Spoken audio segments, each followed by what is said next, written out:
Hey, what's going on, guys? Brian here, Brian's All Maintenance. Trust you guys are doing well. Hey, beautiful day over here in Michigan. It is a balmy 67 degrees, sunny. Well, basically, it's a perfect Michigan fall day. I wanted to just show you guys a little update on the pole barn, which is right back here. Those guys finally finished up, and I say finally like it took forever. It only took the guys about 3 weeks to put this whole thing together, which is crazy. They actually finished the last week while we were at Equip Expo, and a lot of you guys have been seeing those videos and vlogs come out.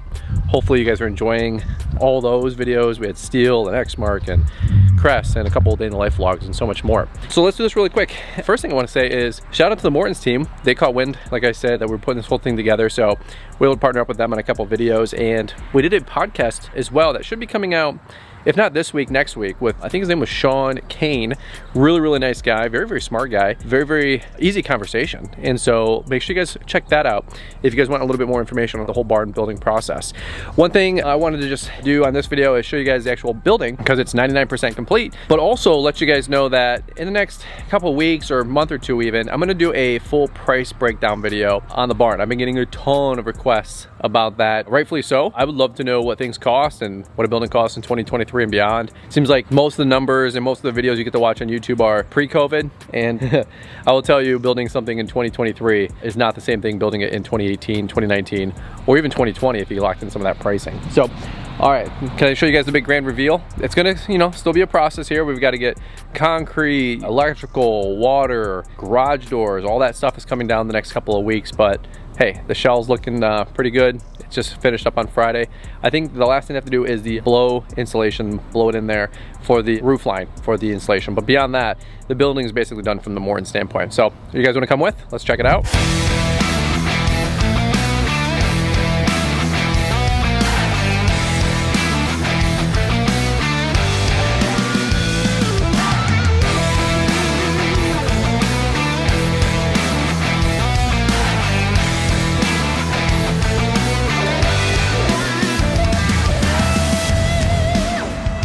So check that out. Absolutely beautiful. So grateful, so thankful, so humbled. Frankly, 15 plus years in the making. Should have had this thing, gosh, 10 years ago. All right, so here we go. You guys can see the lean-to. Just give you guys some exterior shots. I always rush inside, and I just wanted to cover this covered porch. So we're still debating about adding stone to the bottom here. We might do that with, some 2 or 3 foot tall capstones, or what they call those things, just around the pillars, just to change it up a little bit. White barn, we did black accents, got the black shutters, 2 doors. All right, and we're able to coordinate with the electricians that were doing the house on site, so you guys can see the whole way down. We've got basically electrical for a light, and then room for a fan, electrical, fan. And we wanted to add some fans in here just to kind of move some air around. And the idea would be to concrete this whole pad. And that way we can put some planter boxes, some chairs, maybe park a 4-wheeler, golf cart, like that kind of deal, on the property. All right. Cool thing is they added gutters. I don't know if that's standard or an upgrade. All I know is that I wanted gutters, obviously. We'll have to do something eventually to run that water, out to a pipe or something like that. But there you go. For those of you guys that were asking earlier, 40 by 60 with a 10-foot lean-to. The garage doors were 12 wide, 13 high. That's the most we could do because of the 14-foot header. That's the most you can do with a pole barn with our township codes. Personally, I wish I could have went 12 wide, 14 high, but the 13 would be just fine. Our camper is 12-10. Maybe let a little air out of the tires, you know what I'm saying? So let's jump inside. So here you go, folks. I will tell you, this is actually pretty surreal. I don't know, one side of me says I'm a big dreamer and one day we'll make it happen. The other side of me says, hey, will it ever happen? Is it ever our turn? Kind of that pragmatic side of me. It's just my personality type. Internally, I'm a little bit of a Debbie Downer, so that's why I gotta force myself to be Mr. Positive. But there you go, you guys can see all this. And we got these windows, let in some natural light. The reason we did only windows on the south facing wall was for that natural light, but then also just security and privacy. We didn't want any windows where we couldn't see access to, that way nobody breaks into the pole barn or anything like that, right? Finished interior, you got that metal white ribbing. It is insulated as well. We're going to be running electrical and heat. Probably have some gas blowers in the corner, 1 or 2 of those. That's all you can really do. You can see you got that hatch for the attic. And I think we've covered this a little bit, but you got this beautiful span bay. Now, Travis talked about this in the recent video. So there's no trusses up there. That's just the roof is the rafters and reinforced and insulated and all that mess. But that was what allowed us to take this whole cubby up another 2 to 4 feet up on top and really give us that extra headroom upstairs to add that loft and mezzanine. All right. So the goal is to put a whole loft portion down here, and up top we'll have a whole workout area and workout room, and then downstairs we'll have a little man cave, dry storage, bathroom, and then stairs against the wall. All right. We did add some blocking. I'll show a photo here to save some space for a big ass fan. Everybody knows that if you get a big building, you got to move a lot of air and you got to have a big fan to do it. So there's some blocking, which is right between 2 trusses. So we had to span it and add that blocking to reinforce it, which will cover the 4/5 portion of the 14-foot high section of the barn. Not too worried about the airflow over this way. We could always add some fans, but what we're going to do is add exterior industrial lighting to keep that kind of industrial look versus having anything recessed in terms of putting it into the actual wall for the barn. So I got that look from what's his name, Diesel Creek Matt, and I really liked how he did his electrical, how he ran the conduit everywhere. So there you go. One thing I know a lot of folks were asking about is concrete. Are we going to do like the crushed stone, little like limestone or whatever it's called? Stephen Cochran from Cochran Lawn Care down in Alabama, he did that. I think he's getting ready to do his concrete. It's not cheap, as a lot of you guys know. To do about 2,400 square feet to 3,000 square feet when you add the lean-to, it's gonna be anywhere from 13 to 18 grand probably, anywhere from $4 to $6 a square foot, plus prepping it and all that mess and reinforcing it. 4,000 PSI concrete, best I understand. Still learning all that, of course. So that'll be a 15, 18 grand. We do have that in the budget. We've been saving for a long time, so that is allocated for it. Garage door is probably another 6 to 10 grand, still getting those coming in.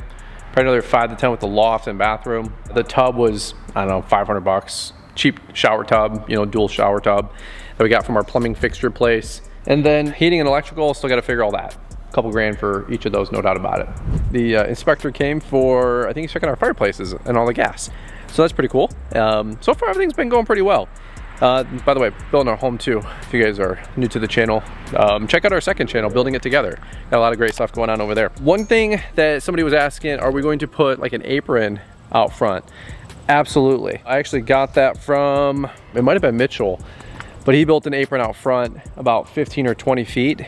That way we're not just tracking, you know, mud into the barn or anything like that necessarily. That'll give us a little bit of room to park a couple vehicles there before we actually have the ability to concrete the rest of the home and make an apron all the way down the driveway. So let me show you guys what I'm talking about. So we'll probably take concrete from maybe almost the downspout area, 15 feet out, square it all the way over, and then take it over, and then a little juts out 4 feet to maybe that column. That way you get a little walking spot. From there, I plan to add pavers in some capacity for like a walking to the back door. That's probably all going to be a next year project. Just kind of too much going on right now, and even though it's a 70-degree beautiful sunny day, probably about 3 days left of this, and then it's back to crummy Michigan weather.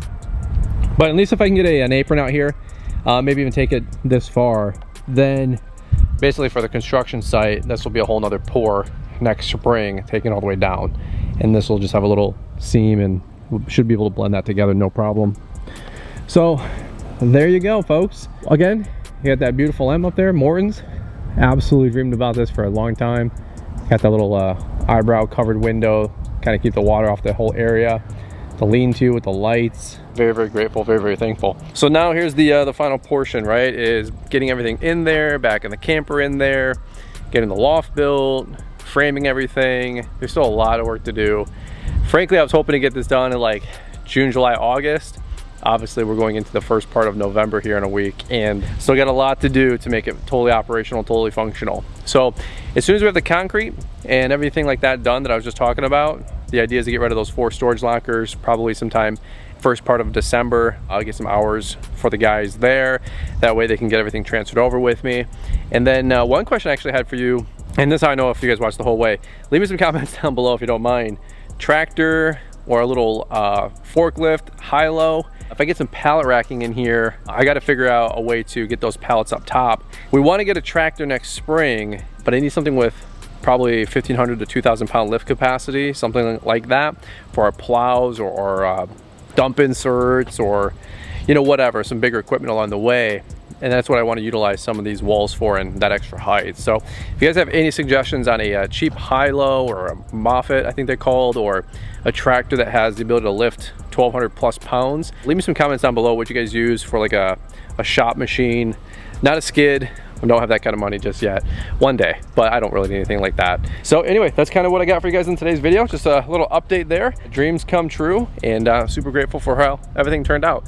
Shout out to Ben, Nate, Tim, Joe, Travis, the whole Morton's team. They did a really good job. Seriously, like looks pretty flawless. I mean, that's kind of what you expect, and that's what you hope. And also, stay tuned next week or so. Fully Unfiltered podcast for that podcast that we did with Sean Kane, the CEO of Morton. How cool is that? All right, that's what I got for you guys in today's video. Hope you guys are having a good one. I got to put these sunglasses back on, baby. It's a beautiful sunny day in Michigan. I got to go take advantage of this. Catch up with you guys here on the next one.